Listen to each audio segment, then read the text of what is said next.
aí a sua revista. A gente vai começar aqui no capítulo 12 de Romanos, tá? Versículo 12 e 13.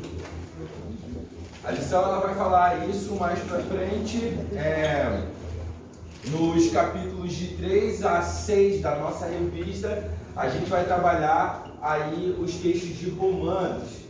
Então a gente tem aprendido ao longo desse tempo sobre ética cristã. Começamos recentemente a falar sobre ética cristã. Os irmãos devem ter falado sobre isso aqui já algumas vezes e já devem ter refletido sobre os impactos de uma vida ética, vamos dizer assim, né? E como nós precisamos viver à luz disso, né? Eu sempre costumo dizer para os nossos jovens e adolescentes que a gente precisa sempre se lembrar que o padrão de vida, o padrão de testemunho, o padrão de ações do cristão, ele não é baseado no melhor de nós. Nós, em nada podemos fazer alguma coisa em relação a isso. Então, talvez as pessoas possam olhar assim e pensar assim: ah, o pastor é... Não existe isso, tá, gente? A gente, é claro, como é o tema da nossa igreja para esse ano, imitadores nosso e do Senhor. A ideia é desenvolver uma vida cristã discipuladora, e quando a gente pensa nisso, naturalmente a gente vai perceber que a nossa vida pode refletir de alguma maneira na vida do outro um padrão de vida. Talvez você se lembre do texto de 1 Coríntios, onde Paulo vai falar, lá no capítulo 11, que eles serem os imitadores dele. Mas Paulo ele fala isso na perspectiva de que ele vive uma vida dedicada a imitar a Cristo Jesus. Então a consequência é que Paulo ele não está pedindo para que eles imitem Paulo, porque Paulo é fantástico. Mas eles querem imitar, ele fala para eles imitarem a ele, porque Paulo tem a certeza plena de que ele está imitando a Cristo. Certo? Então é nessa perspectiva que nós vivemos.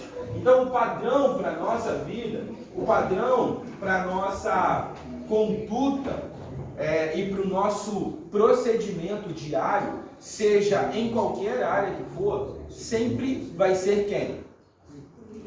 Cristo. Deus. Sempre vai ser Ele. Ele estipula o padrão. Ele que define como vão ser as coisas. E isso é uma característica que faz com que Ele seja quem Ele é. Ele é Deus. Certo? Então, a lição ela vai propor para a gente nessa manhã a ideia de trabalharmos com o amor no seio da comunidade. Não sei quantos de vocês estavam aqui no domingo passado. No domingo passado eu preguei no culto da noite falando sobre o propósito da salvação. Eu tenho feito uma série de mensagens na primeira carta de Pedro. E na primeira carta de Pedro ele vai dar uma ênfase muito grande na salvação que Cristo nos conquistou e como essa salvação ela faz com que eu possa ser, bom dia, gente, como eu possa ser encorajado na minha vida cristã. Pedro, ele constantemente vai nos lembrar sobre a salvação e como eu devo olhar de maneira correta para a salvação, para eu ser encorajado na minha vida cristã, nas minhas lutas e dificuldades do dia a dia. Então, quando a gente entende isso, a gente percebe como a vida cristã funciona. E aí Pedro, na semana passada, eu falei que o propósito de Deus era nos transformar à imagem de Cristo.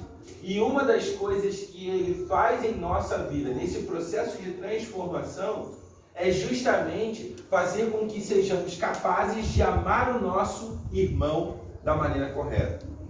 E se você quiser abrir aí também depois, a gente vai abrir o texto de 1 Pedro. Mas primeiro vamos ler aí o Romanos capítulo 12, versículo 12 e 3, que é o texto base da nossa lição. Alguém pode ler bem alto para a gente, por favor?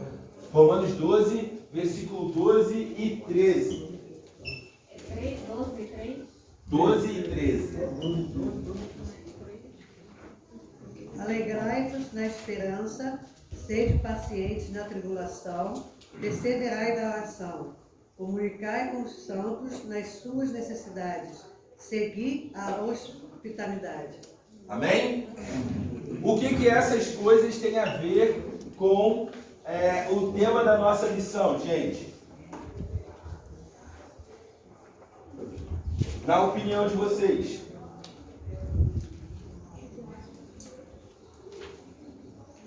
Isso tem a ver com o quê? Com o quê? Alguém acho que falou aí. Amor? Sim, de certa forma sim. Mas isso tem a ver com vida cristã. Isso tem a ver com atitudes que nós devemos ter no ambiente de igreja. Meus irmãos, olha só, uma coisa que eu sempre tento também lembrar para as pessoas.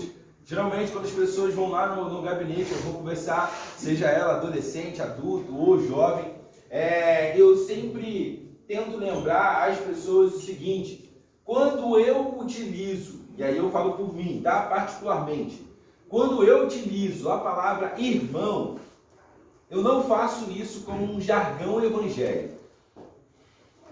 Todo mundo entende isso? Eu não faço como um jargão evangélico. Eu faço porque eu sei realmente que vocês são meus irmãos. Vocês são minha família. Então, quando nós entendemos que isso não é apenas um jargão, não é apenas uma forma de eu tratar as pessoas da igreja, isso também muda a minha cabeça. Porque agora eu estou vivendo em família. Isso que a gente está vivendo aqui hoje é viver em família. A gente está desenvolvendo relacionamento, aprendizado, crescimento, juntos, como família. Você vai ver lá na sua casa, geralmente é para acontecer assim, né? Pode ficar à vontade, gente. Tem cadeira aqui na frente também, aqui do lado. Então, nas nossas casas, geralmente deveria funcionar assim, né? A família, ela promove crescimento um pelo outro. Na família, nós abrimos mão do benefício próprio para beneficiar o outro. Não acontece isso? Acontece, meu irmão? Sim. Tem um monte de coisa que eu gostaria de comprar que eu deixo de comprar para comprar para minha filha, para minha esposa. Por quê? Porque eu quero agradar elas com aquilo que eu posso fazer. E é um sacrifício para mim que é válido. Não é pesado. Talvez você possa pensar assim: eu gostaria de ir em tal lugar. Mas aí o seu filho, ou então o seu esposo, a sua esposa, quer ir em outro lugar e você abre mão. São coisas que nós fazemos. Isso é vida cristã. E aqui então, quando a gente começa a trabalhar essa ideia de amor no seio da comunidade, eu queria que a gente começasse pensando justamente nisso. A gente precisa estabelecer na nossa cabeça a ideia de que falar que somos irmãos precisa ser algo muito maior do que apenas palavra. Porque em Cristo, nós fomos todos adotados na família de Deus. Então, nós participamos da mesma família. É muito mais do que uma família de sangue. Porque esse sangue que nos une é o sangue de Cristo Jesus. Então, a gente, quando olha para a vida cristã dessa maneira, se torna não mais fácil, mas se torna mais racional. Eu passo a pensar mais de maneira propositada, de maneira intencional, em olhar para os meus irmãos e pensar assim: poxa, eu quero servir o Anderson porque ele é meu irmão. E ele é meu irmão de fato. Eu vou abençoar a vida do Tiago. Por quê? Porque ele é meu irmão.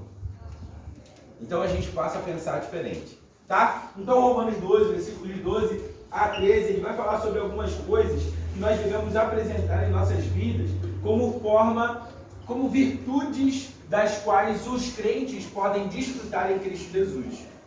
E aí, então, eu queria pensar com vocês, começar pensando com vocês, se nas áreas que vocês têm na vida de vocês, vamos botar aí, eu não sou muito de escrever não, tá, meus irmãos? Talvez vocês estejam mais acostumados com isso. Outra coisa que me perdoe pela falha, tá, gente? Alguém está sem revista? Poxa. Vou fazer o seguinte, ó, não tem revista para todo mundo não. A gente vai assim, ó, passa para trás, pega umazinha aí, passa para trás, levanta a mão de novo, ó, tem assim, e nossa, tem muita gente. Ai caramba, ó, depois eu dou a minha para vocês. Gente, desculpa que eu não tenho revista para todo mundo. Falta quantas? Tem mais? Falta quantas? Ah, Falta quantas? falta 1, 2, 3, 4, 5, 6, 7, 8. Não vai ter para todo mundo. Tá, eu tenho essa aqui que eu vou dar depois. Tá bom. Eu vou pegar. Tá, obrigado. Então, o que acontece? Como que nós estamos evidenciando Cristo Jesus nas nossas áreas sociais? E aí, áreas sociais aqui é qualquer área que envolva a sua vida comum, tá? Você tem apresentado Cristo Jesus dessa maneira? Pensa aí, trabalho. Como que você tem vivido a sua vida? Será que a sua ética cristã, ela tem sido evidenciada no seu trabalho? Será que a sua ética cristã, ela tem sido evidenciada na sua casa? Já pararam para pensar nisso? Será que essa ética cristã, que faz com que a gente pense assim, faz com que a gente analise a importância disso, do padrão de Deus, de viver de acordo com o padrão de Deus, faz impacto, tem impactado a sua vida com o seu cônjuge, a sua vida com seus filhos? Porque é isso que nós precisamos entender. E nós precisamos enxergar como algo importante. Como eu falei antes, o padrão é estabelecido por Deus. E olha só, meus irmãos, uma coisa que a gente ouve muito ao longo da vida. As pessoas, elas tentam minimizar a seriedade da palavra de Deus. E às vezes elas fazem isso até mesmo sem pensar nas implicações dessa frase. Mas geralmente elas fazem o quê? Ah, não, mas pastor, isso aqui é o ideal de Deus. É o ideal.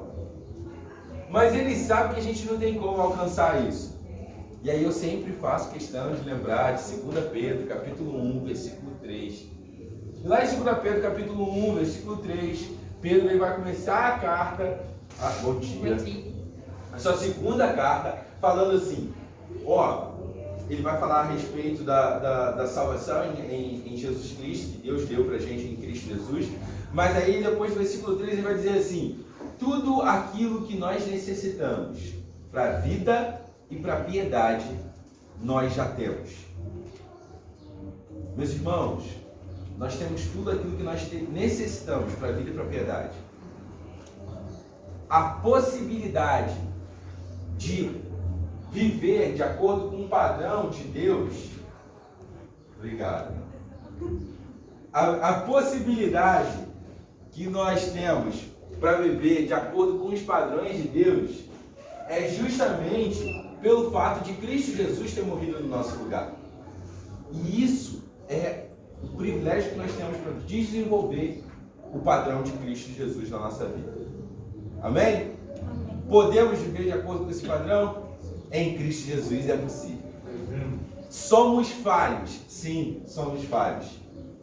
Deus sabe quais são as nossas áreas sujas do nosso coração. Ele sabe. Mas Ele nos deu tudo aquilo que nós necessitamos para a vida e para a piedade. E isso é o que faz com que a gente busque viver de acordo com o padrão de Deus todos os dias. Precisa ser uma busca constante. E aí a gente precisa viver assim. Então vamos dar continuidade aí à lição, pensando nisso. Como nós devemos viver de acordo com o padrão de Deus nas nossas áreas da vida, né? Nós temos nos preocupado com isso. É uma preocupação nossa viver assim? Precisa ser. E aí a gente vai pensar um pouquinho a respeito disso agora. Vamos lá. Alguém lê aí para mim, por favor, o primeiro parágrafo. Nós, os cristãos, enquanto aguardamos a volta de Cristo, temos deveres sociais e éticos, os quais são como parâmetros para nosso comportamento. Fazemos parte da sociedade e temos que exercer influência sobre ela. A Igreja de Roma, destinatária do texto sagrado, que estamos estudando nas lições 3 a 6, vivia um clima hostil ao Evangelho. Eles deveriam, no entanto, exercer a vida cristã ativamente, brilhando no meio das trevas. Vamos parar um pouquinho para a gente pensar a respeito disso. Olha só o que ele vai dizer aqui nesse primeiro parágrafo, nessas primeiras frases que nós lemos. Ele vai falar uma coisa que a lição utiliza aqui, no final no final da segunda frase, ele vai falar assim: fazemos parte da sociedade e temos que exercer influência sobre ela. Olha só que coisa interessante, meus irmãos. O amor no meio da comunidade cristã, ele passa a ser vivido por nós, e quando ele passa a ser vivido por nós impactamos também a sociedade em qual nós vivemos. Gente, olha só, se vocês quiserem, tem classe para as meninas. Vocês não querem? Tem um monte de adolescente ali do lado.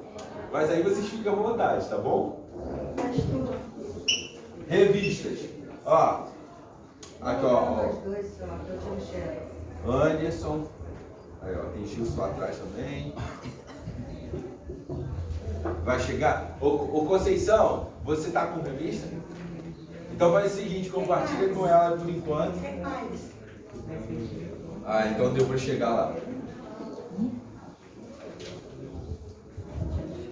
Bom, então, quando nós entendemos o nosso padrão de vida cristã e como ele deve ser vivido no nosso dia a dia, impactar a sociedade vai ser uma consequência.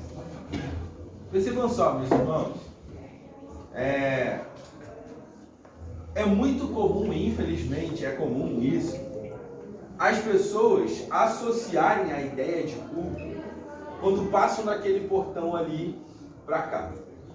É muito comum. E eu não digo apenas na nossa igreja não, tá? De maneira geral. É muito comum. Porque por algum motivo, na cabeça das pessoas, fica aquela ideia de que culto é um lugar, culto ele se restringe a um lugar específico, da qual a religião que eu sigo, ela identifica um dia para que eu possa fazer isso. Não. Culto não é assim. Culto é a nossa vida para Deus.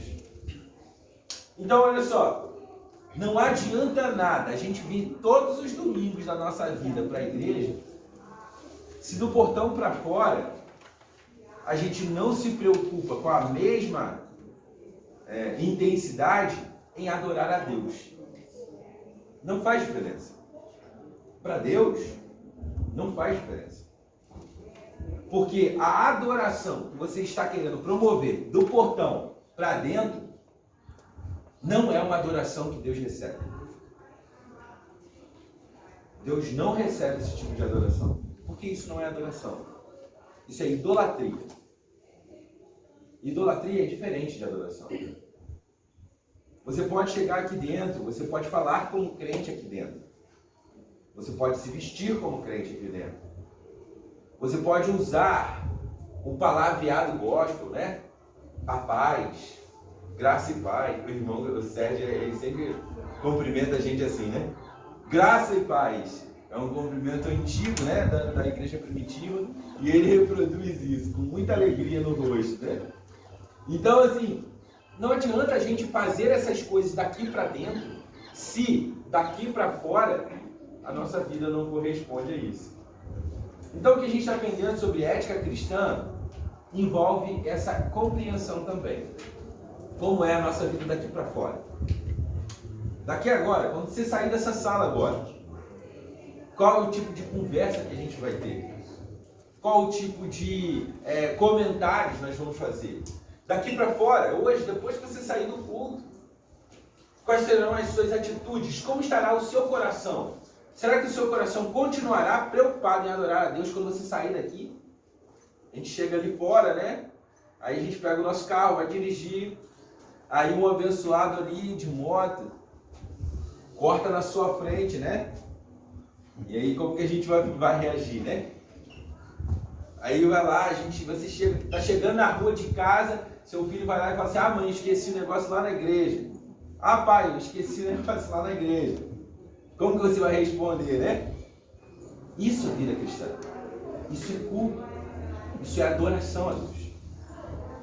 Então, a revista está propondo para a gente que quando a nossa vida aqui caminha bem e ela está corretamente motivada a adorar a Deus, a consequência natural é nós influenciaremos a sociedade à nossa volta. Então presta bem atenção como isso é importante, meus irmãos. A nossa adoração a Deus, quando correta, ela inevitavelmente vai impactar a sociedade à nossa volta. E não é meramente aquela coisa de eu chegar no meu trabalho e falar assim: ó, gente, eu sou crente, hein? Não, é agir como um crente. É falar como um crente. É pensar como um crente. É administrar uma empresa, um setor, um grupo como um crente. É chegar em casa, não sei se aqui, se tem pessoas aqui com família, né? Família eu falo nuclear mesmo, né? Que não crê em Cristo Jesus. Mas chegar em casa e não falar assim: ó, esposa, eu sou crente, hein? Marido, eu sou crente. Filho, eu sou crente, hein? Mas viver como um crente de tal maneira que eles entendam essa realidade para você, sobre você. E é isso. Aí então a gente vai compreender essa necessidade. O crente de verdade, o crente que está vivendo de acordo com a ética cristã, aquela ética que a gente viu lá na primeira lição, que é baseada numa boa doutrina bíblica. Então, esse crente fica assim, impacta a sociedade. Pode falar. Meus irmãos, quando vocês quiserem falar, é só levantar a mão. Aqui, quem manda aqui é vocês, tá? Eu quero que vocês participem. Pode falar. Dentro desse contexto, né, de pessoas não crentes em casa, né, é muito comum às vezes você dizer que mas o fulano não vem na igreja, só que você está esquecendo de levar a igreja para casa. Como é que eu vou trazer para a igreja se eu não vivo a igreja em casa? Sim. E é um desafio, né? É um desafio. Meus irmãos, eu não estou falando aqui que é fácil ser crente não, tá, gente? Se tem uma coisa que é difícil lidar no meu coração é com o trânsito, cara. Toda vez que eu saio, eu já vou pedindo: Deus, vai aplacando o meu coração, né? Impede todo o furor do meu coração contra os incircuncisos que passam, que não deveriam estar dirigindo.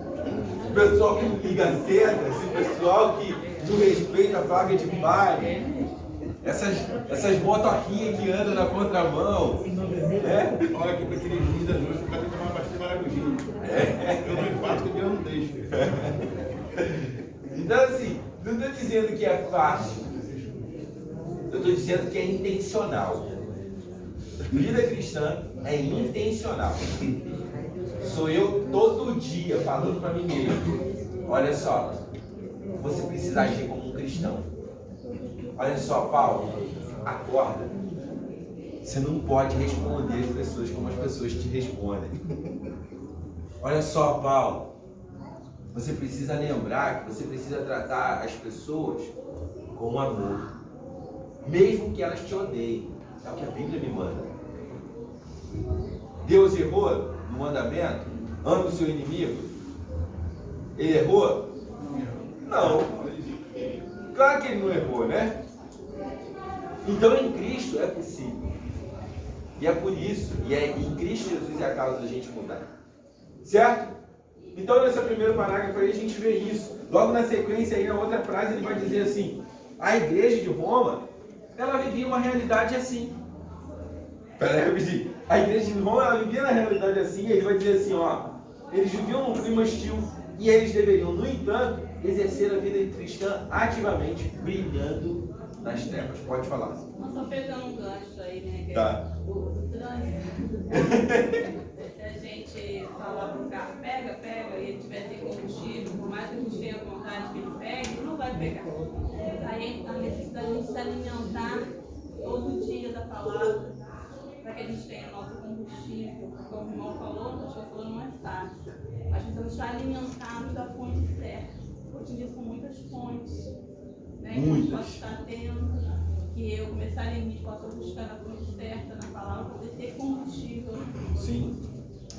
E a gente tem muitas fontes que ainda são mais difíceis, que são as fontes que parecem evangélicas. Sabe? Meu Deus. E tem um monte de fonte assim. Sabe? É aquela coisa assim, mas sabe aquele irmão que te vê pecar, mas ao invés dele te exortar, ele fala assim, não, mas Deus conhece o seu coração. Fique com medo, Deus conhece realmente o seu coração. Isso não é para te gerar conforto, não. É para te gerar temor. Sabe? Isso deveria gerar temor na gente. Deus conhece o meu coração. Entendeu? E tem várias fontes, né? A gente vê aí, poxa, cara, uma coisa positiva da internet. Muito conhecimento é adquirido de maneira mais fácil e acessível, né? Ponto ruim da internet. Muito conhecimento, falso conhecimento é adquirido também na internet. Então a gente vê aí, ó, meus irmãos, eu sou uma pessoa assim que tento ser muito eclético, tá? Em relação a isso. Então toda vez eu entro ali no YouTube para procurar, eu procuro.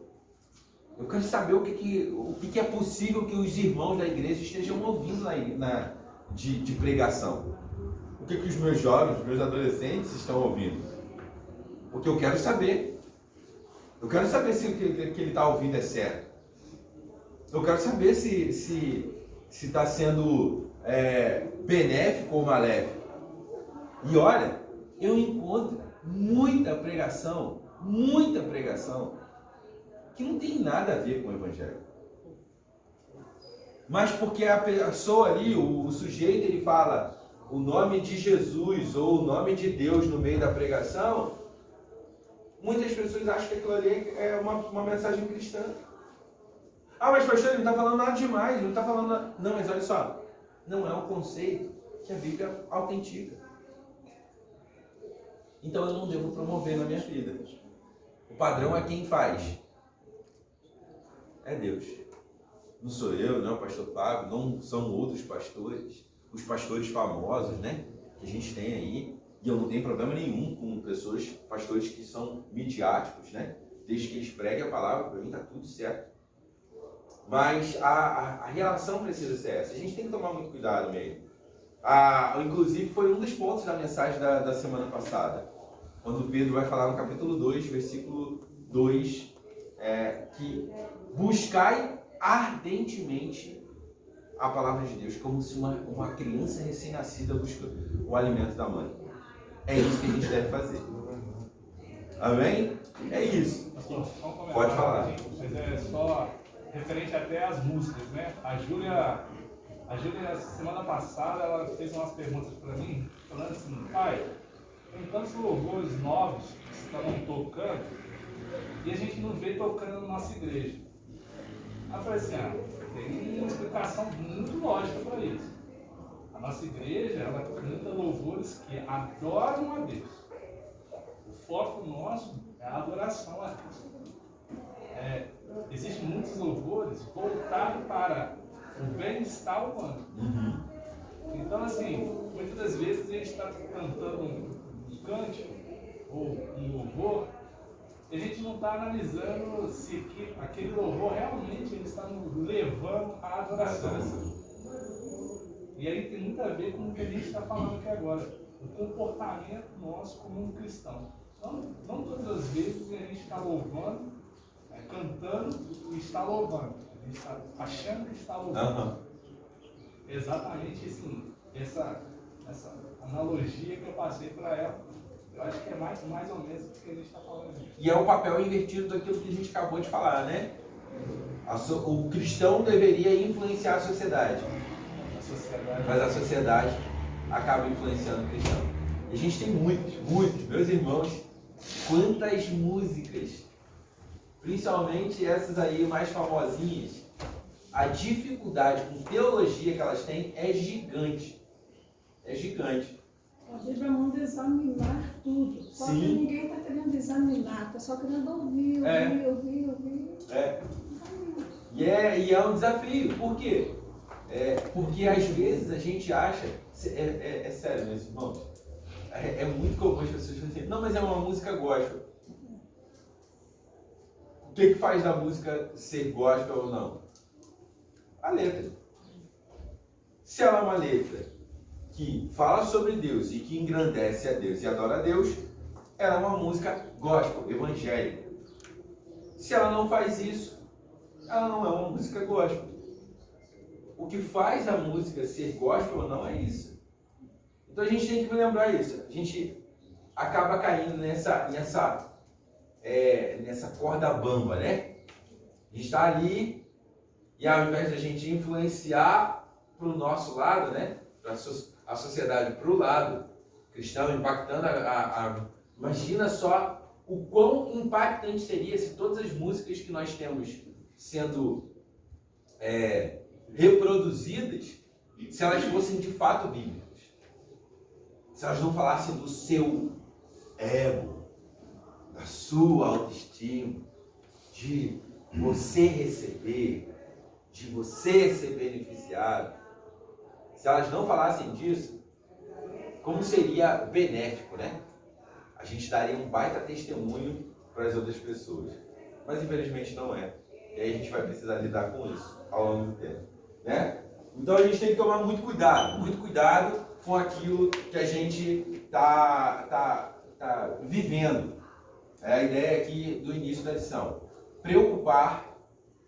Nos preocupar se a nossa vida tem influenciado a sociedade ou não. Pode falar, bom. Pastor Paulo, nesse livro de Romanos 12, antes um pouquinho no capítulo 2, diz: e não nos conformeis com este mundo, mas muito conhecido, bem transformado. Então, a gente vê, infelizmente, em algumas igrejas, que mudaram isso aí. Vamos conformar com este mundo. Está trazendo o mundo mudando para dentro da igreja. Nós aceitamos coisas que jamais podemos imaginar.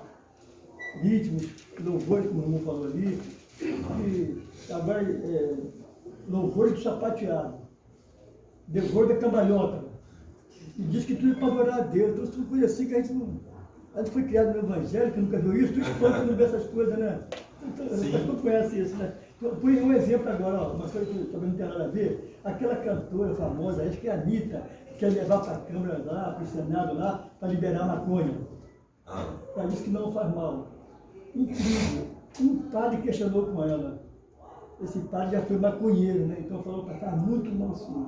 Deus me libertou disso. Hoje eu sou padre, ele falando, né? Então aí desmascarou ela, quer dizer que não faz mal.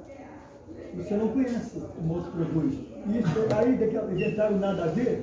Ah, nada a ver não, pode fazer isso nas igrejas assim, nada a ver, eu ia gostar. A gente sofre com muita. Com essa pressão constante, né? Muito. Só com muita oração para você vencer isso. Uma pressão constante. Porque é isso, gente. A gente vai ver, a igreja vai sempre viver essa realidade. A gente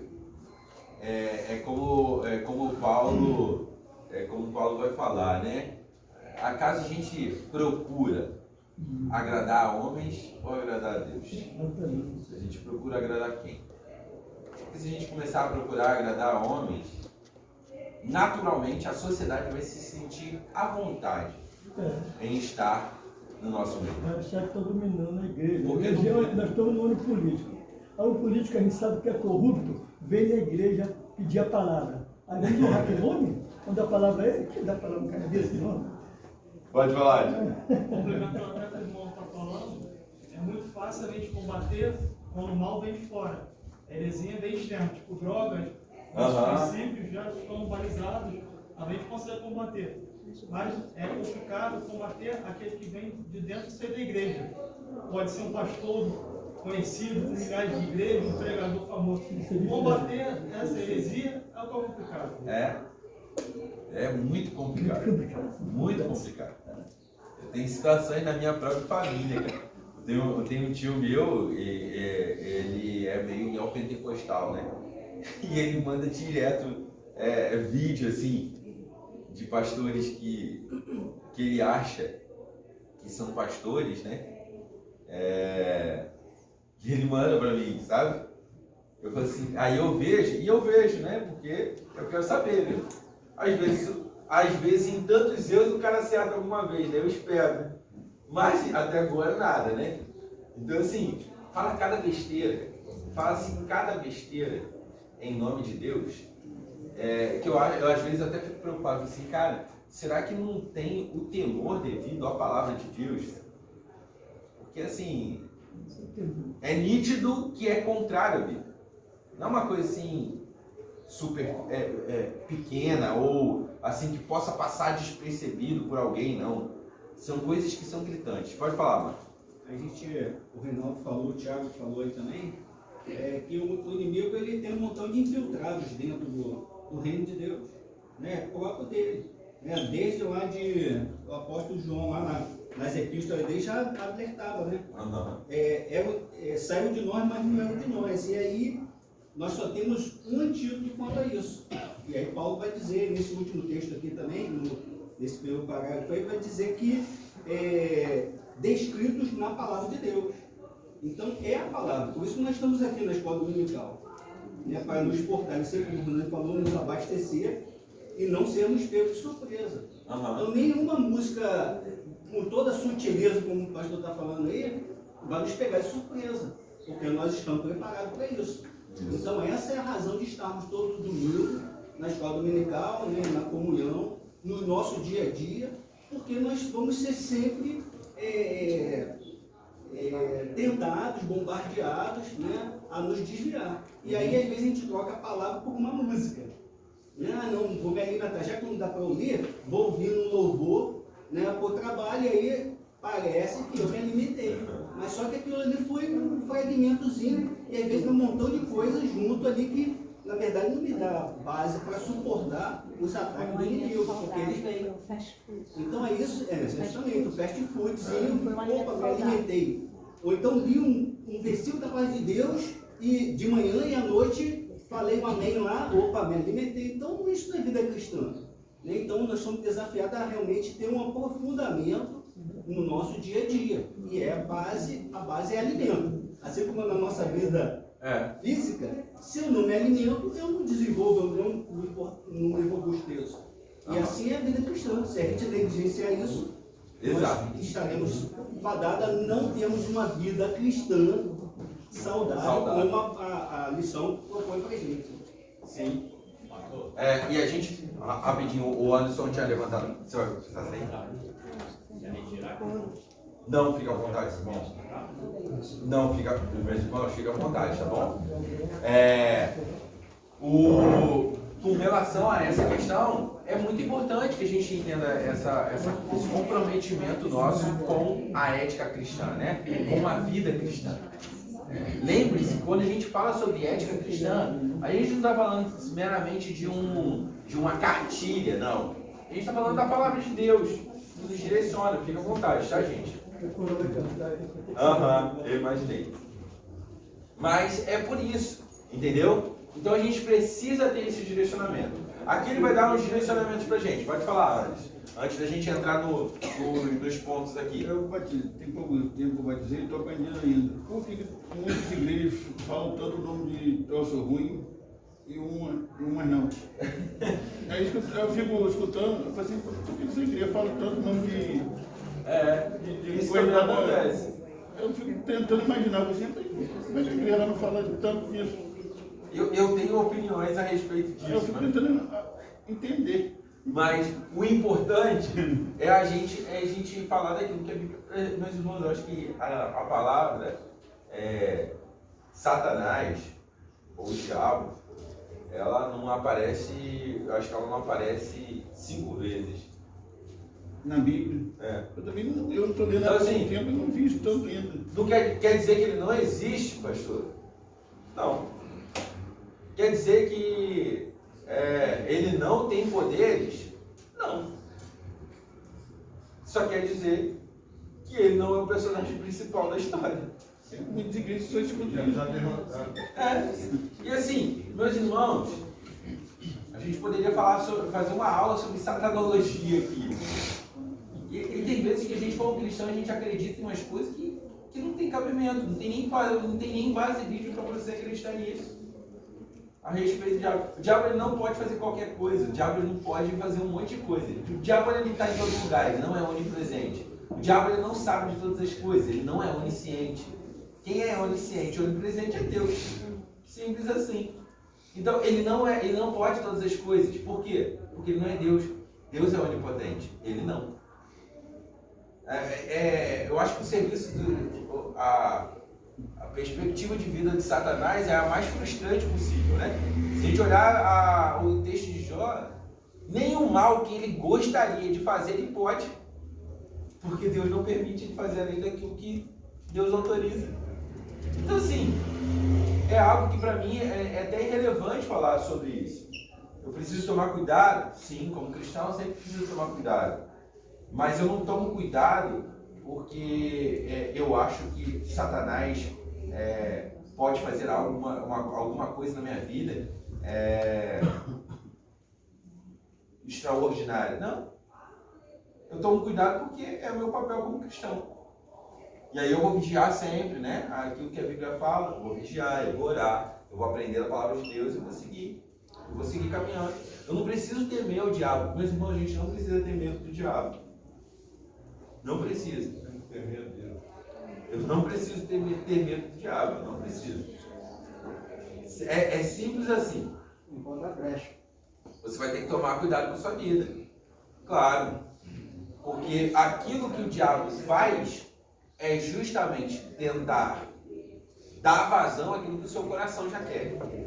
Só olhar lá Tiago capítulo 1, né? Ninguém é tentado por Deus. Cada um é tentado pelo próprio coração. A questão, pastor, é a negligência que a gente tem com as coisas de Deus. Sim. Quando a gente negligencia as coisas de Deus, automaticamente eu estou dando bem Exato. para ele. Então, Mas observar. é o que o João vai falar na carta dele. A questão que a gente precisa lembrar é que é muito simples. Se eu não sou de Deus, eu só posso estar com quem? Não existe uma área neutra. Não existe meio termo. Ou é de um. É o que João vai falar na carta. João ele trabalha muito com dualismo, né? Mas basicamente é isso, tá? Não vou me estender mais muito aqui porque não é a nossa missão. Eu gosto muito do versículo que diz: sujeitai-vos, pois a Deus, resisti ao diabo, e ele fugirá de vós. Eu falo que é uma fórmula simples, não é simplista, mas é simples. Mas isso implica obediência. Sim, e é prioridade, né? Eu faço pra Deus, eu não faço por medo do diabo. Eu faço pra Deus, por temor a Ele. E aí a consequência natural é que servir a Deus vai me fazer resistir ao diabo, né? Vamos lá. Alegrai-vos na esperança. Ele vai dar uma série aqui de instruções aqui em Romanos 12, falando sobre aquilo que nós devemos fazer na nossa vida cristã e como nós podemos impactar a sociedade à nossa volta. Primeira direção que ele vai dar: alegrai-vos na esperança. Versículo 12 aí do capítulo 12. Olha aí, alguém lê pra gente esse primeiro parágrafo aí. Eu acho que é o primeiro parágrafo só. Só tem 2. Só o primeiro parágrafo. Paulo fala constantemente aos romanos sobre o tema da esperança. Talvez nós estivesse preparando para um futuro difícil. A alegria da esperança dos crentes ajuda-nos a suportarem as cargas das reivindicações que se seguem: sofrimento, paciência, hospitalidade, perseguição e choro. Só quem mantém uma esperança viva em Cristo pode passar com alegria pelos caminhos citados. Mark Franz nos ensina que a esperança é um subproduto do amor. Paulo une os dois. Diz Franzmann A esperança cristã não apenas dá coragem e resistência em aflições prolongadas, mas dá ao cristão aquela largueza de coração que o torna receptivo às necessidades de seus irmãos na fé. A esperança cria a capacidade de amar e bendizer os próprios perseguidores. Olha só que coisa fantástica, né? Olha só, meus irmãos, a alegria na esperança, ela promove a oportunidade de desenvolvermos o amor fraternal entre a gente. Vou voltar aí, porque está muito fresco na minha cabeça ainda, tá? 1 Pedro, a gente falou isso no versículo 3 de 1 Pedro. Nós fomos regenerados para uma viva esperança. Essa realidade é fantástica. Deveria fazer com que a gente se alegrasse todo dia quando a gente acorda de manhã. Olha só, eu fui regenerado por Cristo Jesus. Cristo Jesus me fez nascer de novo. E esse novo nascimento me dá uma garantia de que eu tenho uma viva esperança. Eu não vivo mais para satisfazer a minha própria vontade. Eu não vivo mais para buscar sucesso no meu trabalho. Eu não vivo mais para questões terrenas, perecíveis, que acabam. Mas para uma viva esperança. E essa esperança ela é viva por quê? Porque ela é eterna. Então, quando Paulo vai falando em Romanos 12 aqui, que nós devemos nos alegrar na esperança, é esse fato de que nós, diante da salvação de Cristo Jesus, nós fomos regenerados para experimentarmos alegria nessa esperança que nós temos nele. Todos aqui creem em Cristo Jesus como Senhor e Salvador de suas vidas? Amém. Todo mundo acredita que Ele vai voltar? Amém. Maranata, vem Senhor. Vem, Senhor. Porque eu sei que aquilo que está reservado para mim na eternidade é muito, muito maior do que aquilo que eu já posso experimentar aqui hoje. Lembra de Paulo lá em Filipenses capítulo 1, versículo 20, aquele tão conhecido texto bíblico, né? O viver é Cristo e o morrer. E aí depois Paulo vai dizer o quê? Olha, diante disso, eu já nem sei mais o que escolher. Olha só que coisa interessante. O que Paulo está dizendo ali em Filipenses, sabe o quê? Olha só. Eu sei que morrer para mim é um ganho imenso. Paulo tem convicção que quando ele fechar os olhos aqui, ele vai estar diante do seu Deus. Ele tem essa convicção, ele está certo disso. Ele está preso, lembra que em Filipenses ele está preso. Ele está dizendo para a igreja de Filipos, olha só, não se preocupem comigo não. Porque morrer pelo Evangelho, para mim, é prazeroso. Para mim é prazeroso, porque eu vou estar com Deus. Mas olha só que engraçado. Com uma viva esperança na nossa cabeça e no nosso coração, afeta a nossa forma de viver horizontalmente. Paulo vai dizer assim, mas se o viver aqui vai gerar fruto na vida de vocês, eu já nem sei o que eu devo escolher. Vocês já pararam para pensar nesse texto dessa maneira? Paulo está dizendo assim, ó, estar com Deus é algo que para mim é incalculável. Eu desejo isso desde o momento em que eu encontrei com Ele no caminho para Damasco. É o desejo ardente do meu coração. Eu quero estar com meu Deus. E para mim é algo que eu não troco nada. Paulo está preso por causa do Evangelho. Eu não troco a minha vida por estar com Cristo. Eu não troco a minha liberdade para estar com Cristo. Eu abro mão de tudo para estar com Cristo. Mas, Paulo vai dizer também assim, olha, mas se estar com vocês aqui vai produzir frutos benéficos e edificação na vida da igreja, eu não consigo nem escolher. Imagina uma criança numa loja de brinquedos, né? E ali você tem os brinquedos mais fantásticos do mundo. Aí você fala assim, escolhe um, sabe? E aí a criança ela vai, olha um, você deve assim, cara, não, vou pegar esse aqui, pai. E aí ela olha o outro e ela fala assim, Aí ela começa já a ficar indecisa, sabe? É Paulo aqui. Ele vê as duas coisas como um presente incalculável. A nossa alegria na esperança precisa promover isso no nosso coração. Precisa fazer com que nós olhemos uns para os outros e falemos assim, Caramba, mas eu posso edificar a vida do meu irmão, da minha irmã. Meus irmãos, eu sonho com um dia que eu vou estar com Cristo. Eu tô doido para esse dia chegar. Minha filha está chegando aí, minha outra filha está chegando. Já vão ser 2, eu tenho 3 mulheres em casa para cuidar. Mas olha, estar com Cristo, só de pensar nisso, o meu coração ele chega a pular mais forte. Porque eu desejo muito isso. Eu quero estar lá. Mas olha só, se o tempo que Deus planejou para mim aqui vai promover edificação na vida da minha família, na vida da minha igreja, na vida dos meus amigos em volta, é algo que a minha esperança, ela impacta no meu presente. E aí a gente tem aquele paradoxo, né, da vida cristã. Porque eu olho para a eternidade e a eternidade impacta o presente.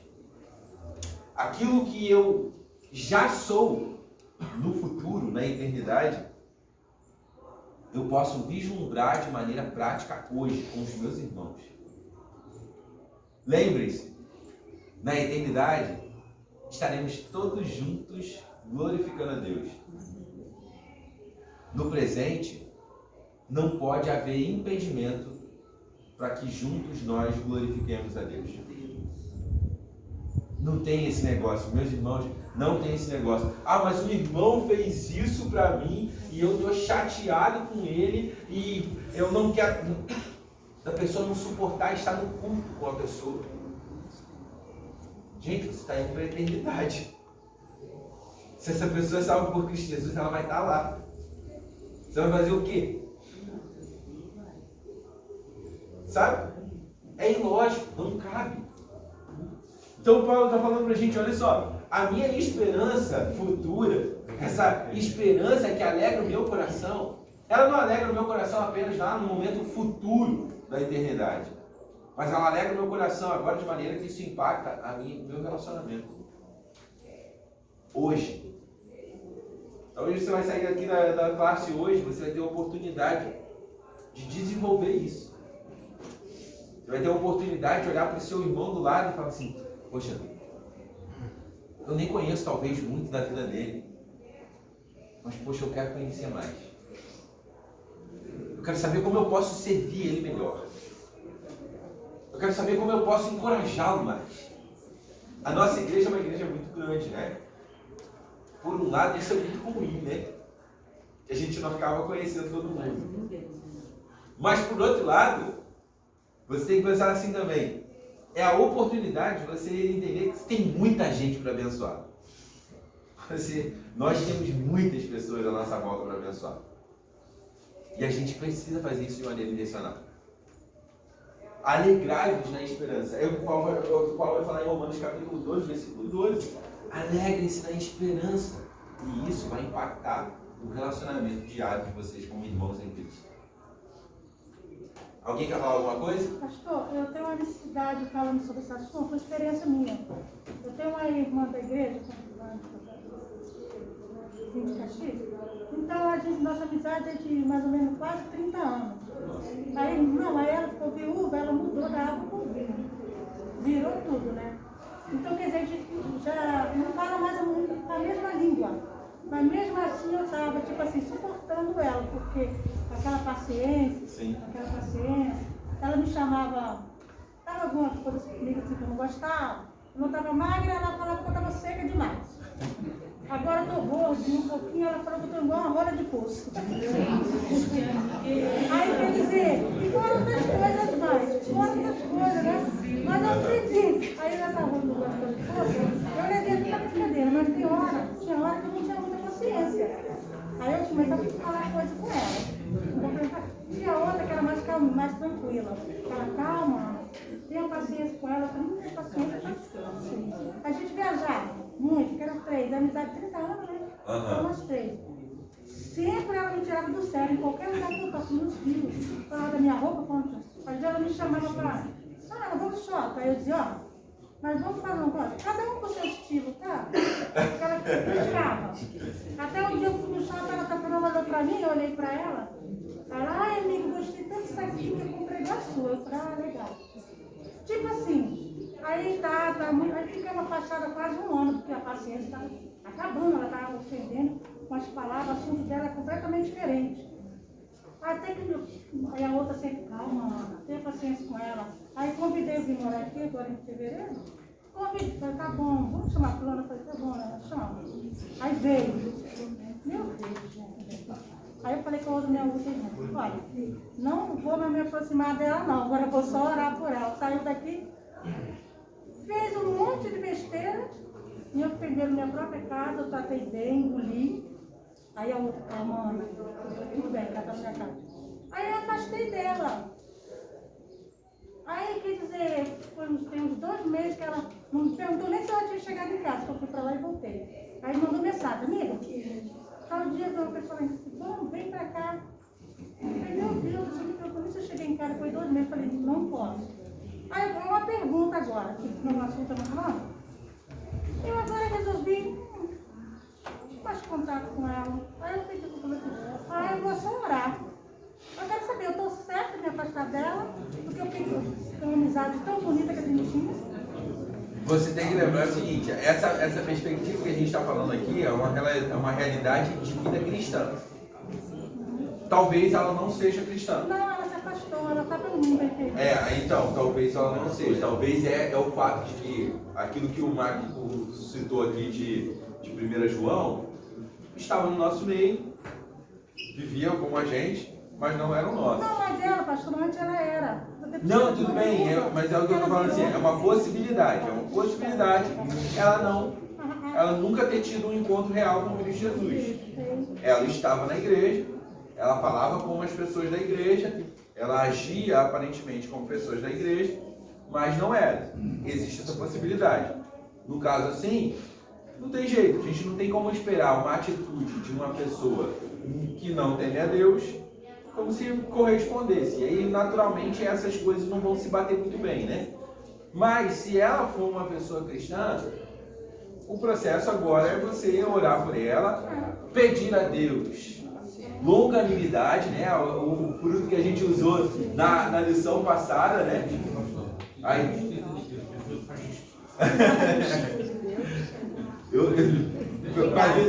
É bom pedir para Deus fazer justiça com os outros, né? Com a gente é melhor a gente pedir graça, né? Não, sempre peça graça, tá? Mas assim, pedir longanimidade, paciência para Deus, para você ter sabedoria em lidar com ela de uma maneira que você confronte ela com o Evangelho de Cristo, para ela reconhecer a atitude dela como algo pecaminoso. Se ela for uma pessoa crente. Se ela não for uma pessoa crente, você vai ter que evangelizar. E naturalmente isso acontece, né? Eu não sei quantos já tiveram a experiência disso, mas talvez evangelizar uma pessoa e a pessoa ela ser completamente desagradável com você. Não é por isso que eu vou deixar de falar de Cristo para ela. Mas eu claramente eu não vou ter um relacionamento íntimo com a pessoa que não quer viver em harmonia, né? Mas, lembrando de Romanos, né? Paulo vai falar em Romanos que naquilo que depender de você, tenha paz com todos. No que depender de você, tenha paz com todos. É a nossa responsabilidade. Ela pode não ter essa responsabilidade, mas se você entende que você foi salvo por Cristo Jesus, que você é uma pessoa cristã, temente a Deus, a sua responsabilidade diante de Deus é essa. Ele estabeleceu um padrão pra gente. Qual é o padrão pra gente? No que depender de você, tenha paz com todos. Por que a gente pode ter paz com todos? Porque Deus, em Cristo Jesus, pacificou a nossa inimizade contra Ele. Nós éramos inimigos de Deus. Ele fez o quê? No que dependia dele, Ele trouxe paz pra gente. Então, Ele deu paz pra gente. Agora nós podemos ser pacificadores também, por causa de Cristo. Só por causa de Cristo, não por causa do nosso coração. Porque no nosso coração a gente vai, consequentemente, a gente vai perder paciência aí com a pessoa e vai simplesmente deixar pra lá. Vai pedir 5 minutos de Jesus, a vida dá vontade de pedir 5 do Jesus dá um couro, né? Não, tipo assim, na brincadeira Não. falando, né? Meu Deus, ela tinha isso. Não. Mas fica tranquilo, irmão. Ora por isso Não, mas eu e caminha mais uma milha. O próximo ponto aí vai falar sobre paciência, né? Sempre paciente. Pode falar, É uma grande preocupação, né? é quase profético. É no trampo também. No tocante ao que, Pera aí, meus irmãos. no tocante ao que nós vamos impactar a sociedade com o nosso comportamento, ela vem muito também daquilo que nos é ensinado. Isso nós vamos ver claramente na carta de Paulo, ao 1 Tessalonicenses. Ele fala que a igreja, ela impactou toda aquela região, mas por quê? Porque Paulo ensinou, não com palavras, mas com manifestação do poder do Espírito Santo. Aquela igreja foi ensinada na verdade. E absorveu aquilo ali. E ao absorver aquilo ali, os ensinamentos que Paulo passou para aquela igreja impactou toda aquela região. Sim. Contagiou toda a região. Porque o ensinamento ele foi verdadeiro, balizado, né, nas verdades das Escrituras, né, do ensinamento, daquilo que Deus quer para a nossa vida. Então, é o que nós vemos hoje. As igrejas não conseguem impactar a sociedade porque o ensinamento está muito vazio. Então, nós temos, eu já falei isso algumas vezes, se pegar o estado de Goiás, é o estado brasileiro que tem mais igrejas, mais evangélico, mas é que tem a sociedade que vive na mais miserabilidade possível dentro do país. Então você vê que essa igreja lá não está impactando, não está contagiando a sociedade, não está falando a verdade. A pessoa está só se alimentando, mas está se retendo, está ficando para cima, não está externando isso à sociedade. Então é algo que a gente precisa analisar para que verdadeiramente a gente possa contagiar a sociedade e passar essa verdade de maneira que ela possa ser sadia também. E aquilo, a gente volta àquilo que a gente falou no início, né? Quando a gente não vive a realidade do Evangelho, tudo passa a ser muito superficial, né? Aquilo quando eu mencionei aqui a ideia da adoração, né? A pessoa se preocupa em adorar daqui para dentro, o portão dali para dentro, mas não se preocupa dali para fora, vai acontecer isso mesmo. Por quê? Porque a adoração que ela está prestando aqui, daqui para dentro, do portão para dentro, ela não faz diferença nenhuma para Deus. Deus não recebe como adoração, porque na verdade não é adoração. A pessoa só está fazendo isso motivada pelo seu coração idólatra, de achar que ela precisa se auto-redimir, né? É aquele velho conceito conhecido no catolicismo, né? O catolicismo, o que o católico faz, né? Ele vai até a igreja, ele vai lá, pede perdão no confessionário, tem ali as punições devidas e ele bateu a meta dele. Vamos lá, toca. Semana que vem são outros desafios, vou ter que vir aqui de novo semana que vem e é isso. A gente vai, né? Mas só que a minha consciência está limpa, está pago. Já fiz o que eu tinha que fazer, né? Então as pessoas acham, às vezes, muitas pessoas acham que a igreja cristã, ela é assim também. O que eu tenho que fazer? Eu tenho que estar na igreja no domingo. Eu tenho que frequentar a EBD. Porque se eu vou na EBD, eu sou um crente firme. Eu não posso perder a ceia do Senhor. Eu não posso. Hoje é dia de ceia. Hoje é dia de ceia. Até bota uma roupa mais bonita, né? Bota uma roupa mais bonita, mais elegante, né? E aí o que a gente faz? Faz disso tudo aqui um mero ritual. Que em nada tem valor. Pode falar. Eu acho que muitas das vezes assim, é um falta de entendimento do temor do Senhor. Eu acho que tem muito a ver também com... Pode ser duas coisas, né? Imaturidade espiritual. Imaturidade espiritual não tem a ver com neófitos, né? Novos na fé. O cara pode ter 30 anos de igreja e ele ter de fato sido convertido, né? Genuinamente salvo há 30 anos atrás. mas que permanece como um imaturo na fé, como um bebê na fé, né? É só você olhar a carta de 1 Coríntios, você vai ver Paulo falando isso sobre a igreja de Corinto. Então, essa é uma realidade que é possível. Ou pode ser que a pessoa não seja crente, né? Ela não tenha, de fato, Se convertir. Porque às vezes as pessoas fazem... Ó, me conta um pouco sobre a sua conversão. Ela não sabe falar. Ela não sabe falar. Mas ela vai dizer o quê? Não, teve uma vez que o pastor fez o apelo, eu levantei a mão. E ela acha que isso é uma representação de conversão. Não necessariamente.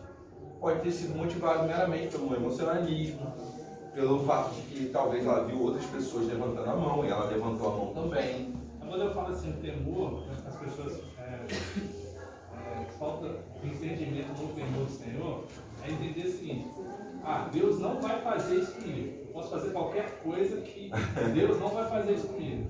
Eu acho que o princípio da sabedoria é o temor ao Senhor. Isso é básico.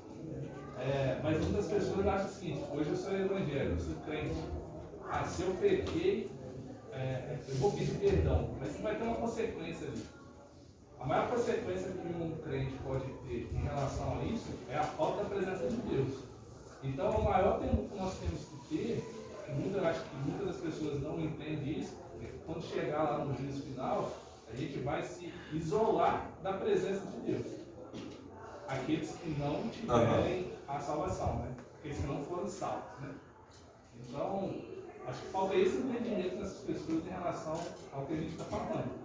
Sim, ela vai desenvolver uma vida medíocre, justamente. Uma vida crente. E tem algumas situações que acontecem na Bíblia, né, que são assustadoras, né? A gente, por exemplo, a igreja de Corinto, né, no capítulo 5, conta uma situação extremamente complicada.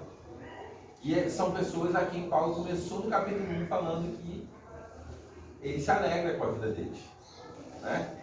Mas só que no capítulo 5 ele vai falar sobre o caso de incesto entre o filho e a madrasta. Eles estavam tendo relações sexuais. Paulo vem fazendo um monte de... E a igreja de Corinto, ninguém da igreja de Corinto falou assim: cara, isso aí é pecado, gente. Ninguém tratou isso. E Paulo vai dizer no capítulo 5: vocês podem até não reprovar, mas eu já entreguei. E ali Paulo não está dizendo que o cara perdeu a salvação, algo do tipo, não. O que Paulo está dizendo ali é: eu o entreguei a Satanás para que o corpo seja consumido e a alma seja salva. Então Paulo está dizendo que tem pessoas dentro do ambiente da igreja, pela imaturidade cristã, pela falta de desenvolvimento na vida cristã. Entendam bem isso, tá? O maior presente que elas podem ganhar é morrer para parar de pecar. Vai ter situações que a opção, a melhor opção vai ser essa. Porque Paulo está dizendo assim, ele está nitidamente, ele está claramente descrevendo isso, essa situação. O que Paulo fala ali quando ele fala assim: entreguei a Satanás para que o corpo seja consumido, é a ideia de que por ela estar vivendo de maneira pecaminosa, aí lembra lá do dualismo de João, né? Quando o cara é obediente à lei, o cara é obediente a Deus, ele está honrando a Deus. Ele não é obediente a Deus, ele está honrando outra pessoa, ele está honrando o diabo, que é o direcionador desse mundo, né? O príncipe desse século. Então Paulo está falando assim: eu vou entregar para que você sofra as consequências do pecado de vocês. E ele vai sofrer as consequências. E o objetivo é o quê? Que por meio das consequências ele seja restaurado e para que ele possa sobreviver, viver eternamente com Deus. Então é um processo pedagógico de Deus. Deus permite isso. Não quer dizer que devamos viver assim. Não quer dizer que devamos viver assim. É o que Paulo vai dizer em Romanos capítulo 6, né? Versículo 1. Depois de falar que a graça superabunda, né? Onde abundou o pecado, superabundou a graça. E ele vai começar o capítulo 6 falando o quê? que a gente vai fazer então? Vamos continuar pecando para que a graça abunde mais? Talvez tivesse um espertinho ali dentro da igreja de Roma, né? Lembre-se, Paulo não conhece a igreja de Roma, mas Paulo está pressupondo um pensamento lógico de alguém. Poxa, Paulo falou que a graça superabunda diante do pecado. Então, se eu pecar mais, eu vou fazer com que Deus seja mais gracioso. Não. Se nós fomos salvos pela graça, nós fomos regenerados com Cristo, nós devemos viver para Ele, não mais para os nossos pecados. Tá? Então, assim, vai sempre envolver falta de temor. É porque a gente fala falta de temor e muitas vezes a gente associa uma coisa extrema, né?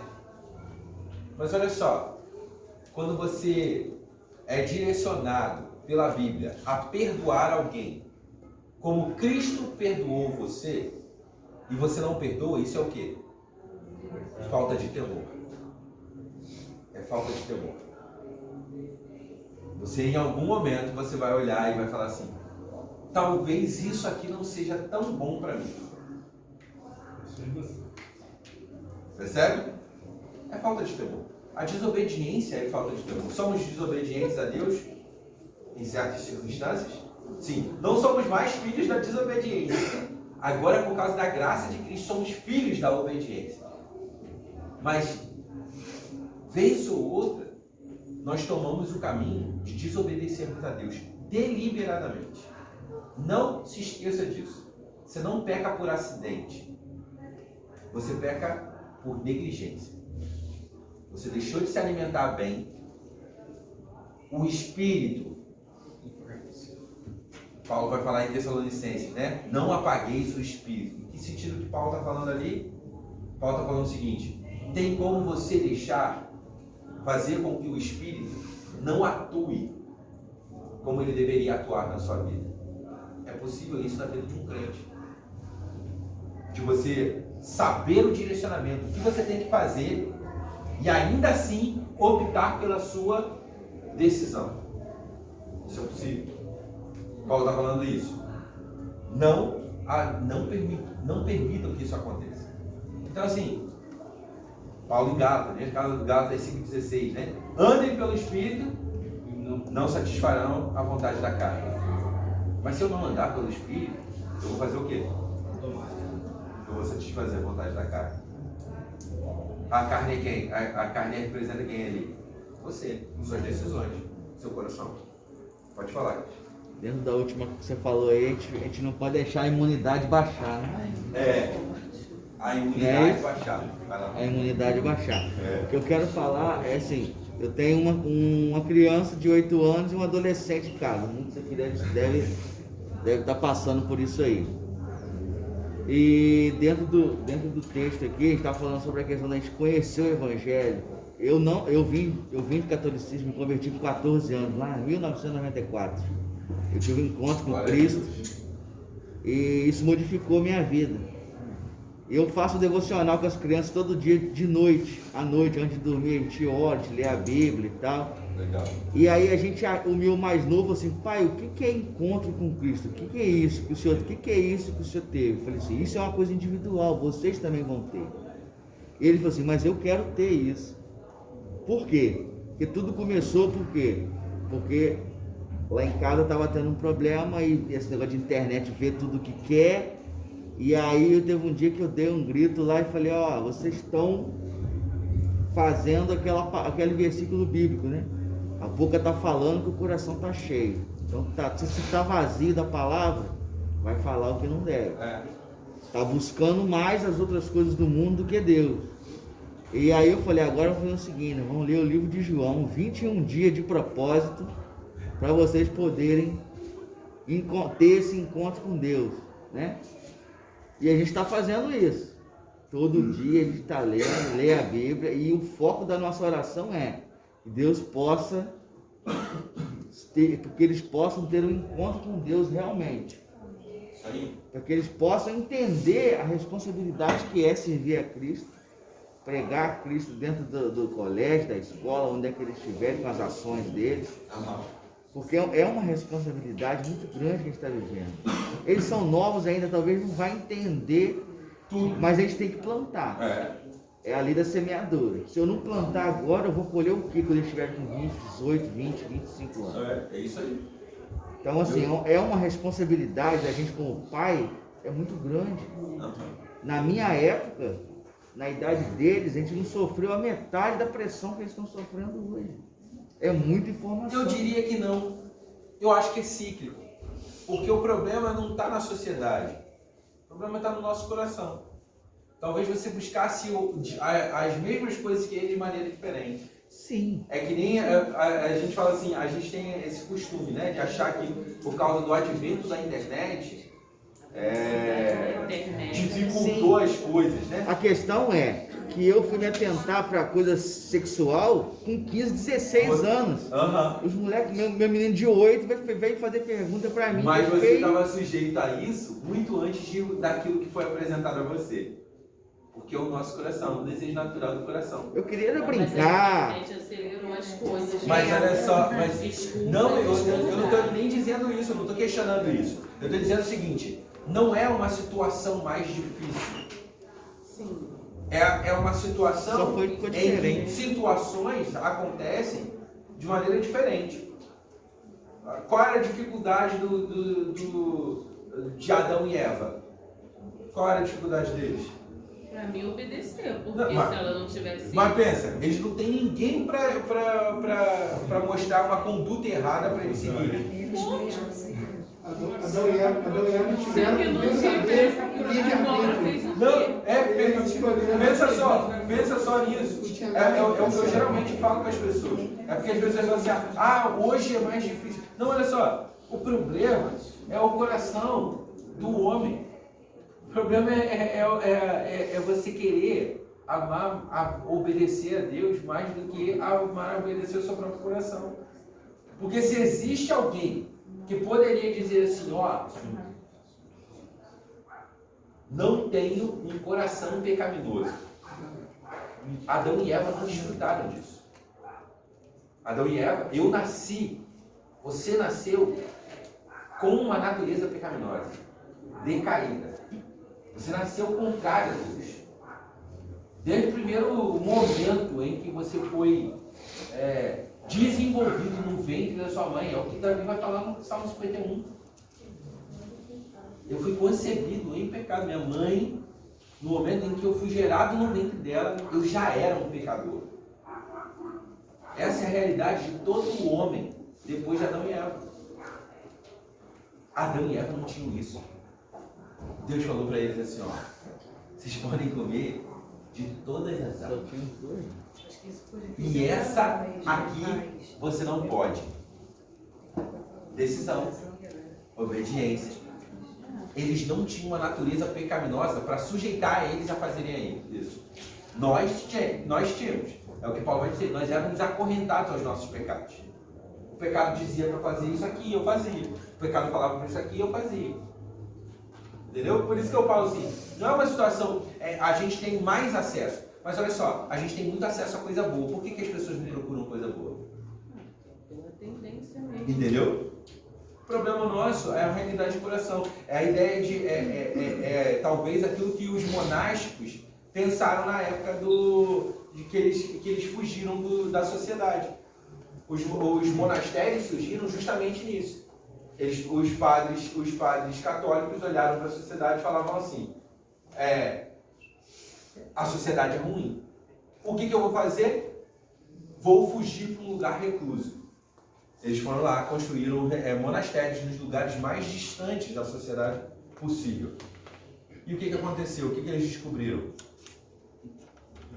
O pecado acompanhou. Lá eles tinham os mesmos desejos pecaminosos de alguém que vivia na cidade. O coração produz isso. O coração produz isso. Só tem um antídoto. Só tem um antídoto. Gente, vou fazer o seguinte. A gente vai continuar depois de 10h05. Mas eu preciso terminar a aula aqui. Aí eu passo a palavra para vocês por uns 2 anos. Isso aí. Tá bom? Rapidinho. Sede pacientes. Sede pacientes na tribulação. Depois ele vai falar, o Paulo vai falar em Romanos capítulo 12, no versículo 12 ainda, sobre a questão, sobre a necessidade de sermos pacientes. E aí tem aqui uma frase de Rubem Alves, ele vai dizer assim: porque os olhos que choraram e sofreram serão para sempre diferentes de todos os outros olhos. Engraçado isso, né? A gente, certamente aqui, eu acho que, eu não sei se eu sou, não, com certeza eu não sou mais novo, nem Elza aqui ainda, mas do mais novo ao mais velho, todo mundo já chorou de sofrimento, não é verdade? Todo mundo já experimentou isso. E aqui ele fala assim: porque os olhos que choraram e sofreram serão para sempre diferentes de todos os outros, né? E aí ele vai falar assim: a esperança cristã nos dá a coragem e a resistência em aflições prolongadas que exigem paciência. Meus irmãos, talvez a coisa mais difícil que tem é a gente ser paciente na tribulação, não é? Não é difícil? Qual é a sensação que a gente tem primária? Não vai acabar. Não vai acabar, né? Deus se esqueceu de mim. Talvez você já tenha falado isso, né? Mas Deus, eu estou aqui, eu estou fazendo tudo certinho. Por que está acontecendo comigo? Aí você olha lá, né, para piorar, você vai olhar para o seu vizinho lá, o cara é um ímpio, o cara não teme a Deus, o cara vive na gandaia, na farra, né? E aí ele tá lá e a vida dele tá prosperando, cara. Parece que cada vez mais ele prospera. E aí você fica com aquela sensação: como que eu vou ser paciente na tribulação? Ô pastor, por que isso acontece? Porque eu sempre me pergunto. Eu falei assim, a gente é cristão, anda com Deus, busca o relacionamento com Deus, procura fazer tudo certo.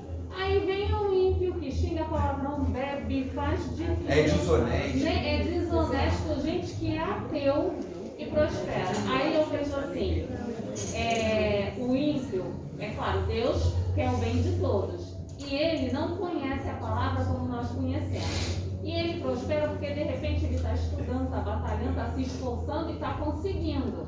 Entendeu? Agora, porque ímpio aí que não quer nada com a vida não prospera não. São aqueles que você vê que caminham, que se esforçam. E o cristão ali, às vezes está fazendo tudo certo e está apanhando da vida. Mas aí, eu acho que é tudo o tempo de Deus. O tempo de Deus para cada pessoa também vai chegar. Mas parece que para outros que não são nem aí, chega mais rápido. Como é que explica isso? Como explica isso? A realidade única de que o pecado afetou todas as coisas. O pecado de Adão e Eva afetou tudo. Por que acontece coisas absurdas? Por que mãe mata filho? Por que pai mata filho? Por que filho mata pai? Por que uma pessoa vai estuprar uma outra pessoa? Por que vai acontecer essas coisas que assim, são coisas absurdas ao nosso ver? Porque o pecado, quando o pecado entrou no mundo, afetou toda a condição da criação em sua volta. E aí eu tenho uma outra resposta que eu sempre dou também para as pessoas, e que essa geralmente as pessoas não gostam muito. Deus, Ele não está preocupado com a sua felicidade terrena. Ele não está preocupado. Porque o seu conceito de felicidade terrena é completamente distante daquilo que ele entende como felicidade. Porque talvez a gente pense que felicidade é não ter preocupação, né? Não sei se alguém aqui está nessa situação, né? Mas eu não estou. Mas não é não ter preocupação se você vai ter dinheiro suficiente para pagar todos os boletos. Mas se você vai conseguir sair com a sua esposa, com o seu marido, com os seus filhos, se você vai conseguir fazer uma viagem legal no final do ano. A preocupação de Deus não é essa. Isso não é felicidade. Pode promover? Claro. É pecaminoso, pastor? Não, de maneira nenhuma. Mas olha só, não é a razão de eu existir. Salmo 37, se eu não me engano, versículo 4.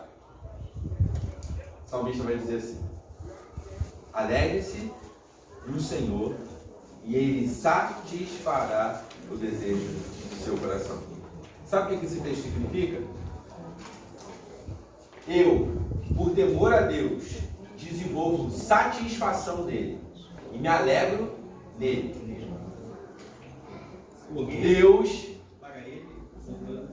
Deus faz o que diante disso? Ele satisfaz a vontade do meu coração. Qual é a vontade do meu coração? Alegrar o Senhor. Alegrar o Senhor. É cíclico. Eu Eu vou lá, eu amo a Deus, eu me alegro nele. Ele é a minha satisfação, ele é meu sustento, ele é a razão do meu ser.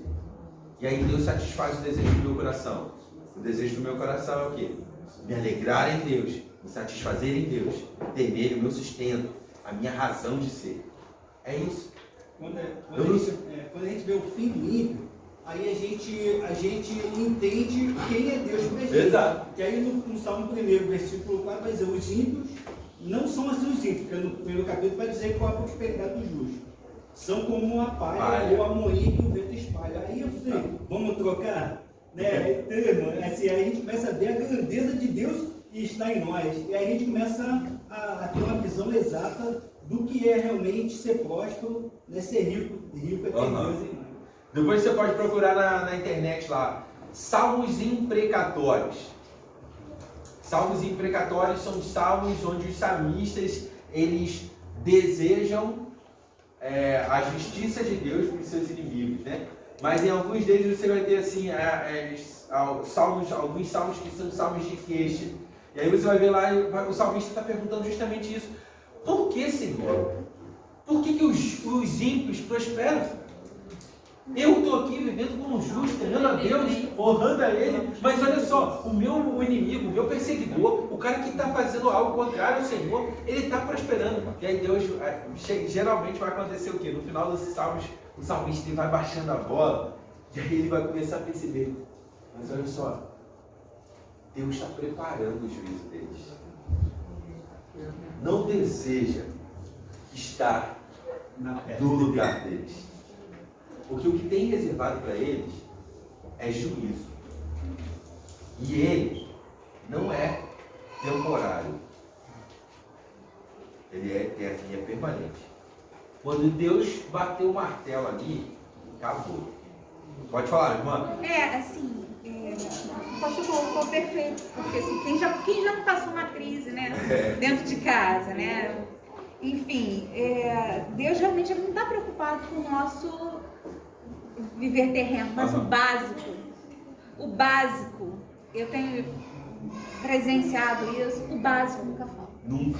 Nunca. E o básico, saúde, você está precisando, às vezes, até de um alimento, já aconteceu comigo, e aquela pessoa mais improvável bate na sua porta, eu passei por isso.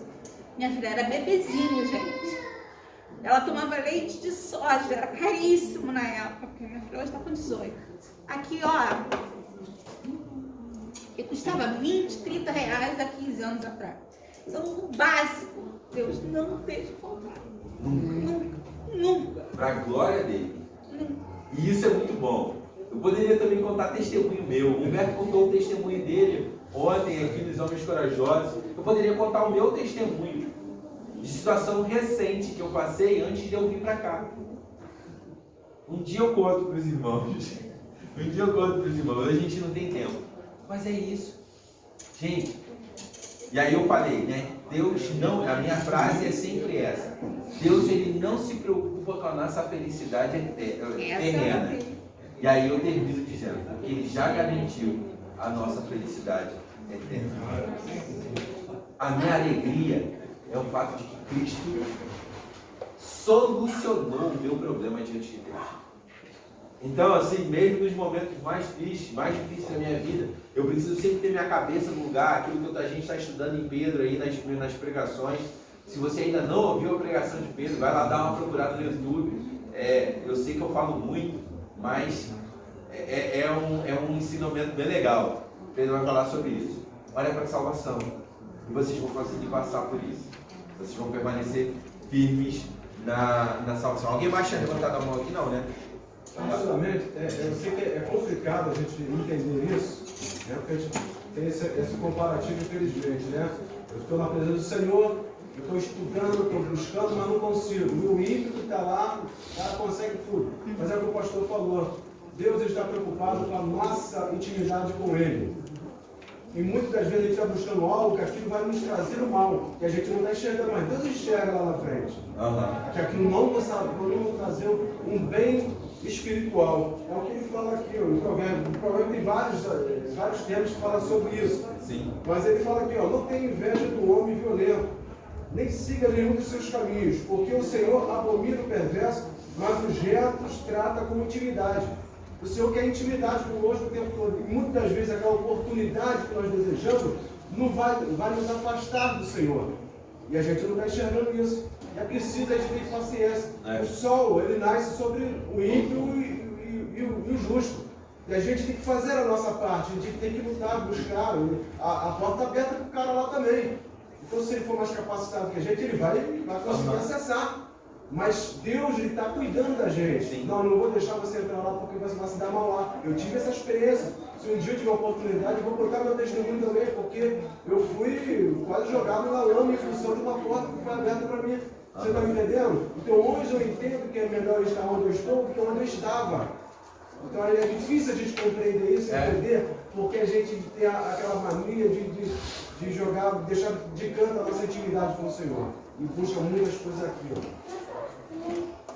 Pastor, eu só queria compartilhar o texto para não só para a irmã, porque é uma questão que todo mundo passa. Sim. Se não passa agora, já passou, né? E é Salmo 73, os salmos todos, irmã, é maravilhoso. E sempre quando caso essas coisas na minha cabeça, eu lembro do versículo que fala que o Senhor, no Salmo 73, desprezará a aparência dele. Quando eu penso assim, não, Senhor, eu abro mão de tudo nesse mundo para ficar nessa companhia, né? Com o irmão eu ali agora também. Então, mas a irmã colocou, mas quem já não se viu nesse processo, né? De questionamento, é uma coisa que vem toda hora compartilhando mesmo. Só a presença do Senhor, a palavra do Senhor, é que vai nos satisfazer. A gente tem esse conceito aí, principalmente muito disseminado por conta de muitas igrejas neopentecostais, né? A ideia da teologia da prosperidade. E as pessoas acham que é assim. Porque eu temo ao Senhor, porque eu dou o dízimo, porque eu faço isso, Deus tem que me... Não, Deus não tem que te abençoar. Ele já te abençoou com Cristo. Mesmo porque aquilo que você pode fazer, Deus não vai fazer por você. Você, por exemplo, quer fazer uma faculdade. Se você não estudar para o vestibular, você não vai entrar. Sim. Deus vai te abençoar, vai te ajudar a fazer a prova, vai te dar força para estudar. Mas se você não fizer a sua parte, não tem como. E a gente tem que lembrar que isso é... Lembrar de Tiago, né? Tiago capítulo 5, ele vai falar sobre isso. Ele vai falar sobre planos, né? Eu tenho que lembrar também que os meus planos podem não ser os planos de Deus.